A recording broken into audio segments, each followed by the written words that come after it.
Hey everyone, welcome to Kempner Sports. My name is Rev Trev. I've been playing fantasy football for decades. 30 plus years. And I've been commissioner of many leagues. In fact, I've got a league that's going on right now that it's in its 17th year. In fact, there was a couple other early years that we're not counting as well. So it's in year 18, 19. Like, that's a long time to be a part of a league. And so today's video is going to be called How to Start a Fantasy Football League. Now, maybe you're new and you've never done this before, or you're a commissioner and you're saying, hey man, this looks like a lot of fun. This is a massive sport. So popular, so huge. Like, it is gigantic. And where do you start, right? So let's just talk about a few things. First and foremost, it is supposed to be fun. Listen, it's supposed to be something to get you together with friends, family, co-workers, whatever group of people that you want to do around the game of football. You're already watching football. You might as well start a fantasy football league. It's a good time. So you have to decide first and foremost what kind of league you want. Do you want to do a redraft league, a keeper league, or a dynasty league, or a best ball league? That's one of the newest ones that are really popular as well. Here's the thing. It all depends on what you want to do. But I would suggest starting a redraft league, okay? So, like, what I would suggest is, and what is a redraft league? It's just that every year with your group of people that you're doing a league with, you just redraft. Nobody keeps anyone. Every year you just get a different draft order and you go with that and you just draft. I'm in keeper league, dynasty leagues. I've even joined a best ball league now. Redraft is something I want to do every single year. It's fun to figure out what the values are, where people are getting drafted. Once you get into keepers, you lose that. So my big league that I'm in is a 2-person keeper league. You only get to pick 2 people from your team, and you get to play it over. You get to keep those guys as long as you want. Some leagues have different rules about how long you're allowed to keep a player, all that kind of stuff.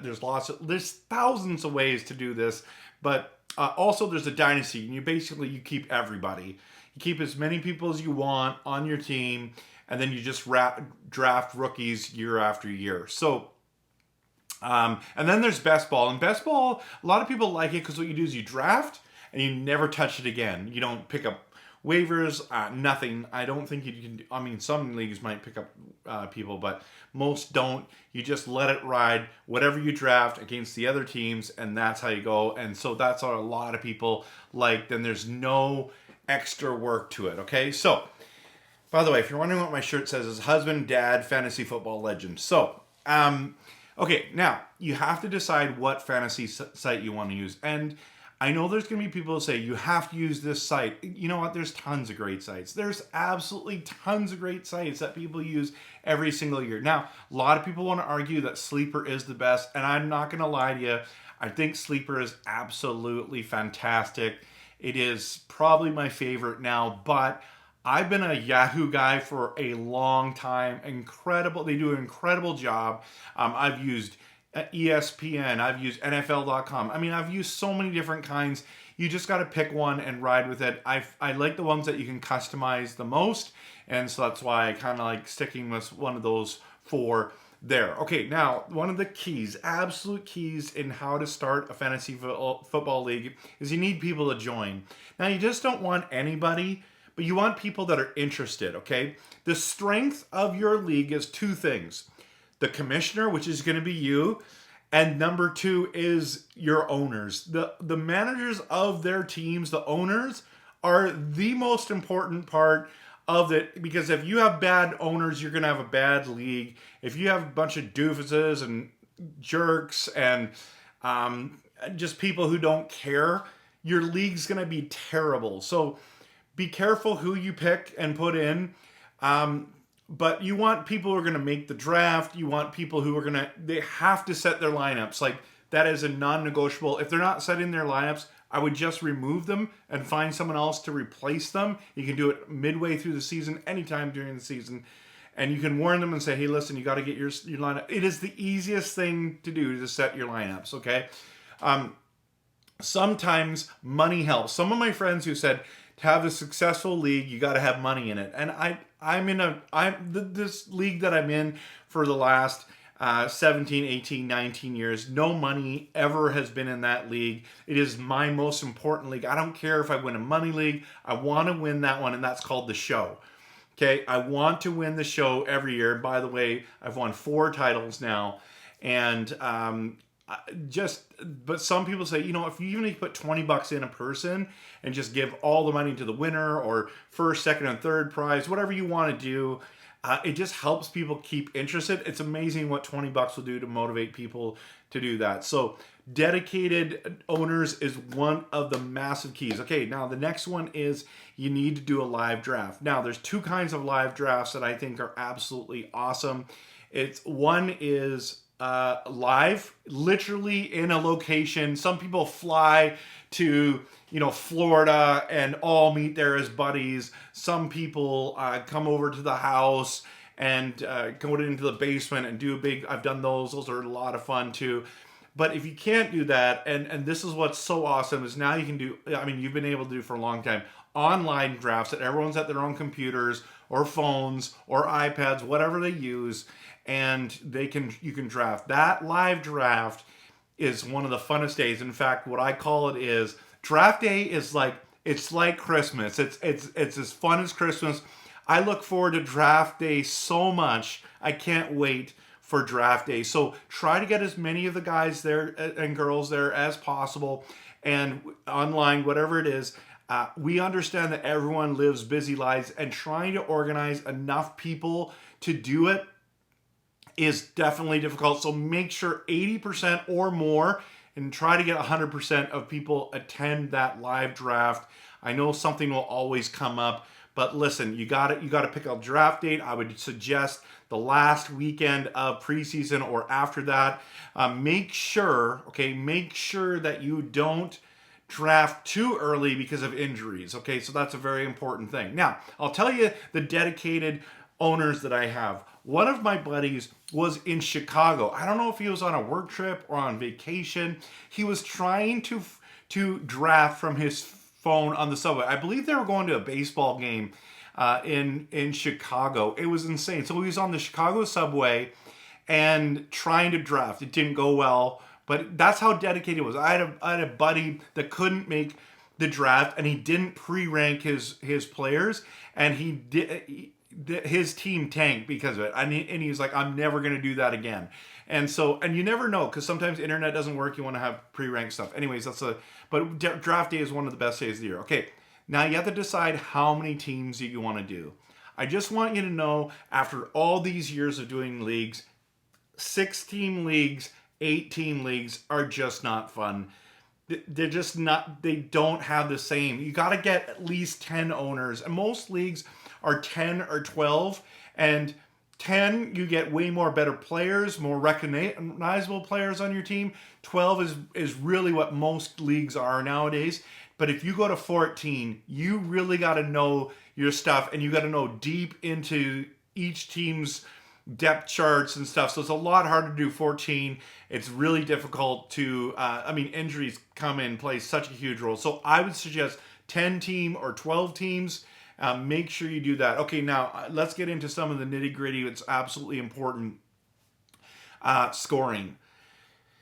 Okay, I've done standard scoring for so long. It's gone really well. But what I've learned is most people say, no, I don't want to be part of standard. You gotta, almost everyone starts with 0.5 PPR, which means you get 0.5 of a point every time one of your receivers, tight ends, or running backs catches a ball. Okay, that is just helpful. Makes it so, because if you go standard, running backs are king, wide receivers are okay, quarterbacks mean nothing, tight ends mean nothing. Okay, now when you look at that, you make sure you're scoring. Most of the leagues have like what I would consider like a standard set of scoring, and they have it set up the way that it's been the most fun for a lot of people. Now there's all kinds of different things called super flex leagues where it's 2 quarterbacks, or you always put a quarterback in that second flex spot. So all these flex spots and stuff like that. Okay, so You can do that. You can do there's a tight end premium league, and then the longer you get in, the more you get to understand all those things.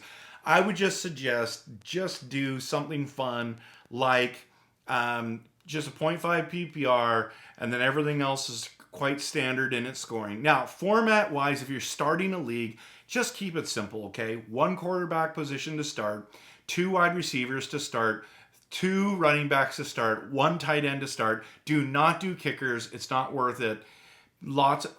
Every league I'm in, people are trying to get rid of kickers, but I do a full defense. Don't do individual defensive players to start.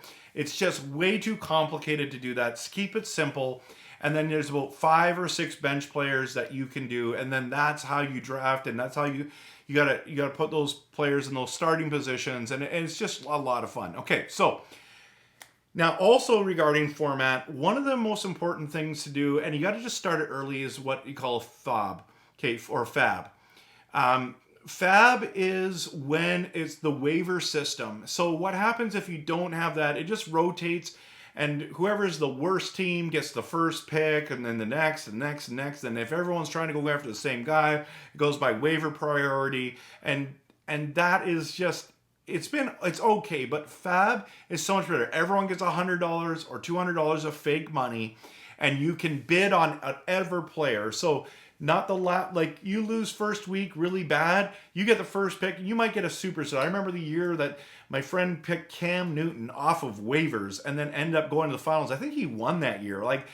But no one else could get him because he had a bad first week. But with FAB, you have to be strategic in how much money you want to spend or bid on a player, and it goes to the highest bidder. Nobody knows until waivers clears who gets the guy. And if you say you put $46 on whatever player that just, your star running back got hurt, the backup's out there, you go get $46, but someone put 47, they get it. You keep your 47, but it's just so much better. Hopefully I'm explaining this well. Whatever you do, put FAB in your league. Okay, the other thing is when it comes to trading, after learning all these years, just no vetoes. I mean, the only time I veto as a commissioner is if it's like collusion, right? It's like the two teams are trying to stack one team and trying to win.